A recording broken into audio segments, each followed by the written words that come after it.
أكيد كلنا بنسأل نفسنا إذا حصل مننا ذنوب أو معاصي في رمضان فمين عليها زقنا؟ إذا كان شيطاننا مش هنا متسلسل وبعيد عننا يبقى كده مين اللي غلطان؟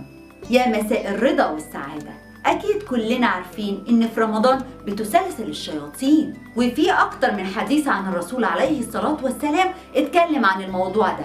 منهم على سبيل المثال لا الحصر إن الرسول صلى الله عليه وسلم قال: إذا دخل شهر رمضان فتحت أبواب الجنة وغلقت أبواب النار وسلسلة الشياطين. اختلف العلماء في معنى تسلسل الشياطين، في منهم اللي قال معناها ان الشياطين بيبقوا موجودين لكن بتقل قدرتهم على انهم يبقوا على البني ادم مسيطرين، وفي تفسير تاني قال ان اللي بيصفد ويسلسل هم المرضى والشياطين الكبيرة اللي بتبقى قدرتهم على الوسوسة والاغراء